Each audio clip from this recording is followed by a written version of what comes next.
लाखांदूर तालुक्यातील गुंजेपार आणि किन्ही येथील विकासकामांबाबत एक धक्कादायक प्रकरण समोर आले आहे। अनुसूचित जाती व नवबौद्ध घटकांच्या विकास योजनेअंतर्गत करण्यात आलेल्या सुमारे 12 लाख रुपयांच्या 2 पेव्हिंग ब्लॉक कामांवर गंभीर अनियमिततेचे आरोप करण्यात आले आहेत। आरोपांनुसार दोन्ही गावांतील कामांना एकाच दिवशी सुरुवात करण्यात आली, एकाच दिवशी पूर्ण झाल्याची नोंद करण्यात आली आणि दोन्ही कामांसाठी जवळपास समान निधी व समान खर्च दाखविण्यात आला आहे। इतकेच नव्हे तर ही दोन्ही कामे पूर्ण झाल्यानंतर अवघ्या 2 महिन्यातच खचल्याचा आरोपही करण्यात आला आहे। उपलब्ध कागदपत्रांनुसार पूर्णत्व अहवालात प्रत्येक कामासाठी 4,86,545 रुपये खर्च दाखविण्यात आला आहे।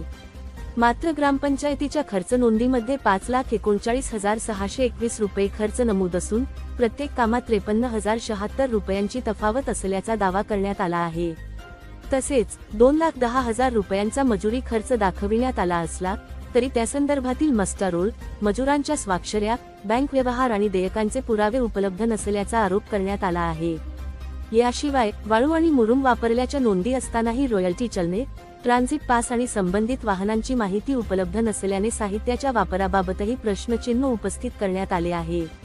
या प्रकरणाची संबंधित विभागाकडे तक्रार करण्यात आल्याचे सांगितले जात असले तरी अद्याप कोणतीही ठोस कारवाई झालेली नसल्याचा आरोप ग्रामस्थांनी केला आहे।